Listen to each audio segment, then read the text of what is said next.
Hari ini enaknya masak apa ya? Kalau aku masak soto ayam, enak kali ya? Duh, udah kebayang segernya. Tapi bumbunya apa aja nih? Cari dulu deh resepnya. Hari ini aku mau bikin soto yang spesial. Kok sepi amat ya? Rina udah bangun belum ya? Lah, nyapu tuh yang becus dong, Rin. Ini kok malah sambil main HP sih? Pamali tahu? Rina lagi nyari resep soto ayam, Bu. Hari ini tuh rencananya Rina mau masak soto. Ibu suka kan soto ayam? Emang sih, ibu suka soto ayam. Tapi soto buatan ibu sendiri, bukan soto buatan kamu, Rin. Gimana ya ngomongnya? Kalau buatan ibu itu rasanya pas banget. Terus kalau masakan kamu tuh kayak kurang apa ya? Kadang kurang garam, kadang juga keasinan. Ya, jadinya ibu kurang suka. Oh, ternyata ibu kurang suka ya masakan Rina. Tapi tiap hari Rina masak, kok selalu habis ya? Bahkan pas Rina mau makan aja, lauk sama sayur udah pada habis loh, Bu. Jadi siapa yang makan ya? Kira-kira siapa yang makan ya, Bu? Apa ibu tahu? Ya mana ibu tahu, Rin? Kok malah nanya ibu? Di rumah ini kan ada suamimu, adik iparmu, ibu sama bapak. Siapa tahu kan yang lain yang makan, bukan ibu. Oh, mungkin juga kali ya, Bu. Tapi masa sih ibu tiap hari nggak makan? Apa ibu puasa tiap hari ya? Udah Rin, kamu gak usah banyak nanya deh. Nyuci aja sana, banyak tuh pakaian kotor menumpuk. Sebentar ya, Bu. Rina selesaikan nyapu ini dulu.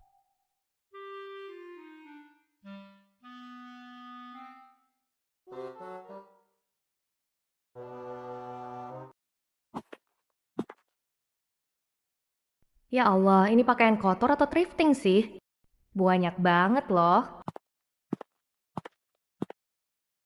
Aku titip ya, Mbak. Enak banget hidupmu ya?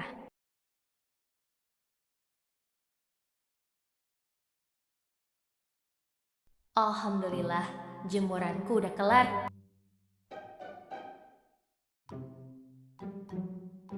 Wah, kamu masak soto ayam ya, Nak? Kebetulan, Papa lagi pengen makan yang berkuah nih. Pasti Ibu juga senang nih, dimasakin soto ayam. Bu, Mbak Rina masak soto ayam tuh. Wangi banget, Bu. Ayo kita makan, Bu. Dela udah lapar loh. Ibu, Dela, sini dong. Ayo kita makan bareng. Ini si Rina udah masakin soto ayam loh. Enak banget loh. Ini, Bu. Ayo, Bu. Itu Bapak sudah manggilin. Dela lapar banget loh, Bu. Enggak, ibu gak mau. Kamu aja sana yang makan. Ibu sudah kenyang. Halah, drama terus. Ibu nggak mau makan, Pak. Katanya soto ayam buatan Rina kurang enak. Makanya ibu kurang suka, Pak. Rin, kamu kayak nggak tahu Ibu aja sih. Ibu kan memang begitu. Sok nggak mau kalau ditawarin. Kayak masakannya enakin aja. Enakan juga masakan kamu, Rin. Loh, Bapak kok ngomong gitu, Pak? Nanti ibu dengar loh, Pak. Ngambek lagi sama Bapak. Halah, biarin. Bapak kesel aja sama Ibu. Gak bersyukur. Udah dimasakin, malah ngomongnya kayak begitu. Memangnya selama ini dia makan masakannya siapa lagi? Kalau bukan masakan kamu, Rin. Udah, Rin. Biarin aja kalau Ibu gak mau makan. Biar Bapak aja yang makan. Dasar Ibu tuh, si paling drama. Puas banget dengernya.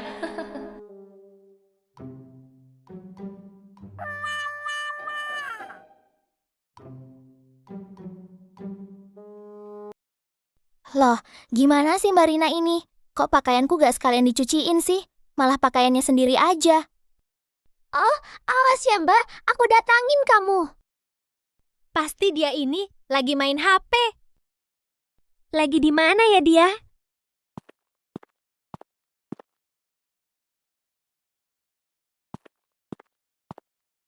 Mbak, kok baju-bajuku nggak Mbak cuci sekalian sih? Tadi kan aku udah bilang, aku titip ya Mbak. Tapi kok Mbak cuma cuci baju Mbak sendiri aja sih? Dela, tolong ya. Biasakan masuk kamar orang itu tuh, diketuk dulu. Jangan main terobos aja. Gak punya sopan santun banget sih. Ya udah sih, Mbak, kamu belum jawab pertanyaanku loh, Mbak. Kenapa bajuku nggak dicucikan? Dela, kamu itu sudah tumbuh bulu loh. Masa baju aja minta dicucikan juga? Apa nggak malu sama bulu-bulumu itu? Ih, Mbak kok ngomong gitu sih, Mbak? Ya terus, apa? Kamu kan sehat walafiat, bukan anak kecil lagi loh. Lagian juga Mbak ini bukan pembantumu, Del, tapi kakak iparmu. Paham nggak? Jadi, kamu tuh harus sadar diri, Del. Perlunya sadar diri itu penting banget loh.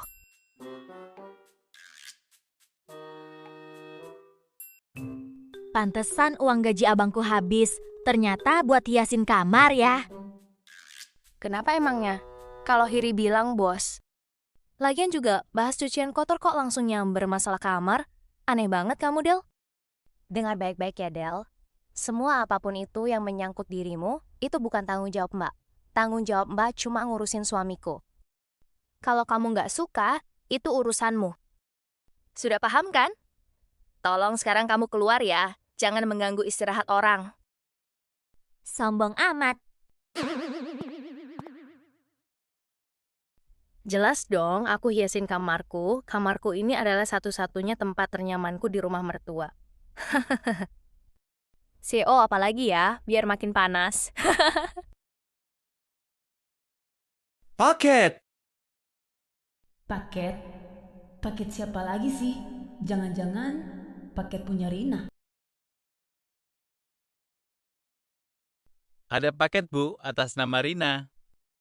Paket apa emangnya itu? Apa sih isinya? Kayaknya tas deh, Bu. Makin panas nih. Berapa emangnya harganya itu? 300.000, Bu, COD paketnya. Ya Allah, kok mahal banget sih?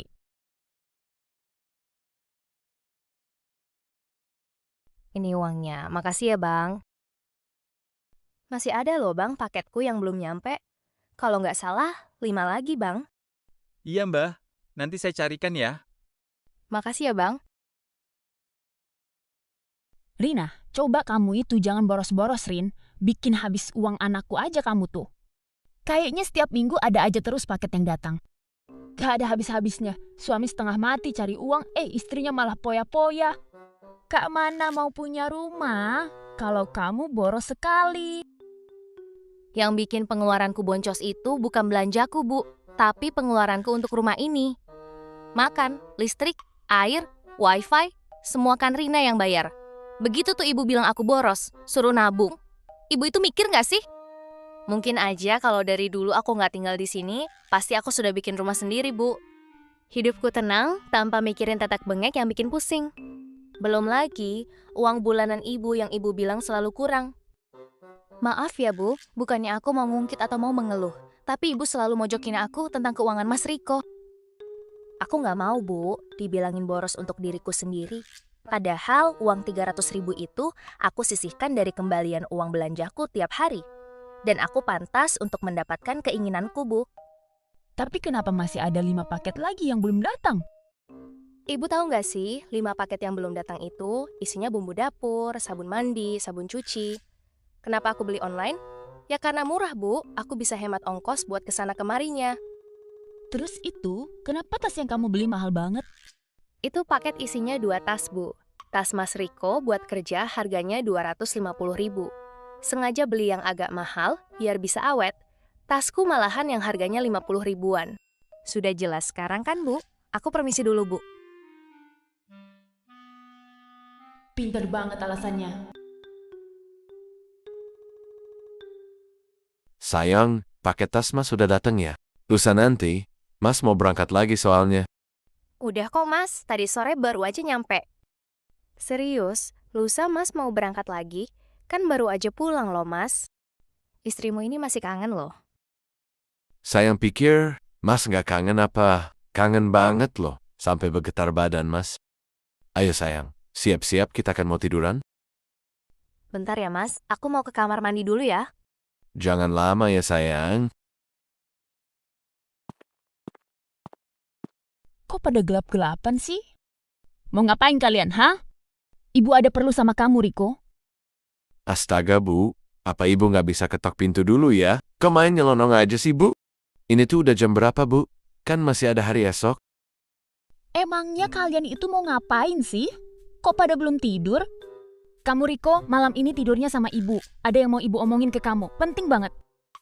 Ibu ini makin tua, makin aneh-aneh aja. Kok bisa sih? Aku tidurnya sama ibu. Aku ini sudah punya istri loh, Bu. Ya terus kenapa? Kamu kan anakku. Ibu yang lahirkan kamu, Riko. Ya Allah ya Tuhanku. Kayak mana ya jelasinnya? Kok nggak paham orang tua ini? Pokoknya Riko tetap tidur di kamar Riko, Bu. Riko nggak mau tidur di kamar ibu. Ya sudah kalau gitu, biarin aja yang tidur di kamar ibu. Lah, kok makin aneh aja sih, Bu? Kan ada bapak di kamar ibu. Sebenarnya maksud ibu itu apa sih?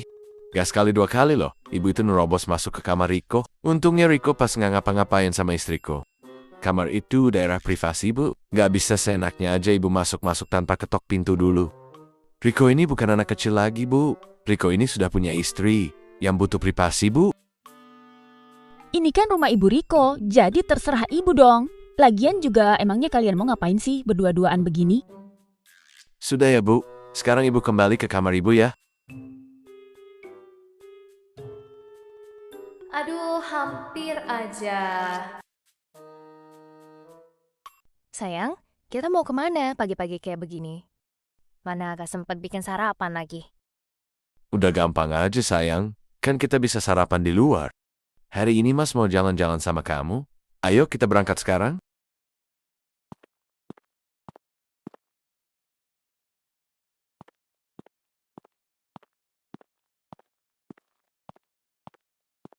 Hey, hey, hey.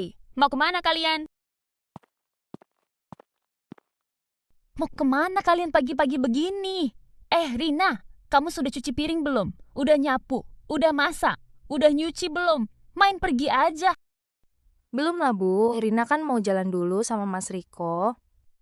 Udah, sekarang kamu kerjakan dulu kerjaanmu, biar ibu aja yang jalan sama Riko. Sana masuk. Loh, Rina ini istriku loh, Bu. Bukan pembantu di sini. Tugas istriku ya, menemani aku, Bu. Bukan buat bersih-bersih rumah. Kamu tuh ya Riko, kenapa sih nggak mau sama ibu? Lagian kenapa sih dari semalam kalian tuh berdua-duaan terus? Apa kamu nggak kangen sama ibumu sendiri? Udah ya, Bu. Riko mau jalan dulu sama Rina. Assalamualaikum.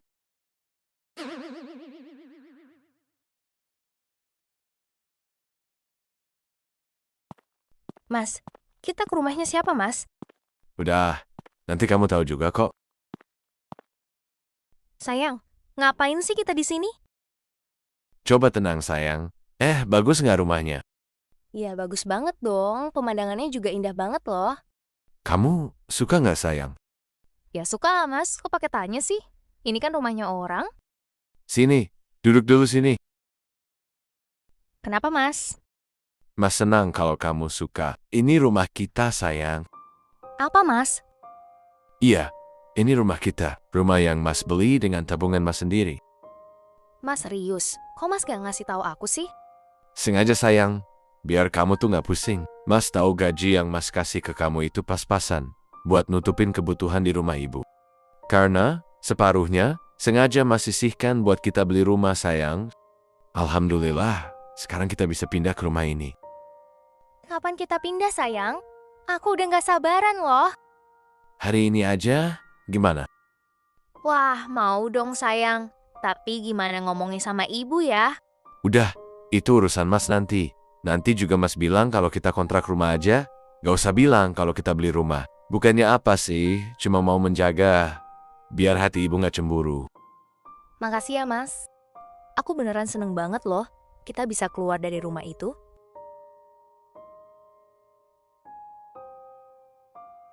Ibu itu salah apa sih Riko? Kok kamu mau pindah-pindah gitu aja? Pasti ini kemauan istrimu kan? Rina, sana masuk. Urusanmu itu di dapur. Masak sana. Bentar lagi jam makan siang. Gak perlu, sayang. Kamu itu istriku, bukan pembantu di rumah ini. Ini nih, ibu masih nanya apa salah ibu. Kenapa aku mau pindah? Ya begini ini. Ibu selalu bersikap begitu sama istriku. Malahan di depan mataku lagi.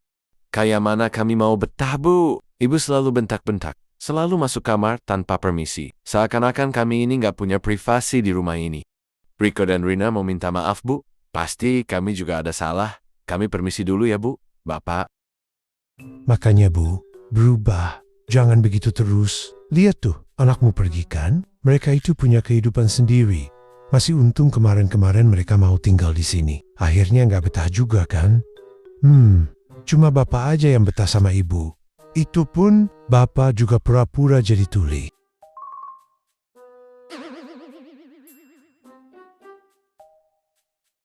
Sejak pindah ke rumah sederhana yang mereka beli sendiri, Rina dan Rico hidup lebih tenang dan bahagia. Mereka bisa membangun rumah tangga tanpa konflik dan tanpa harus berbagi privasi dengan orang lain. Dari kisah ini kita belajar bahwa tinggal terpisah bukan berarti durhaka kepada orang tua. Terkadang, menjaga jarak yang sehat justru membuat hubungan keluarga menjadi lebih harmonis, penuh rasa hormat, dan saling menghargai. Karena rumah yang bahagia bukan tentang seberapa besar bangunannya, melainkan tentang ketenangan, cinta, dan saling menghormati di dalamnya. Sampai jumpa lagi, guys.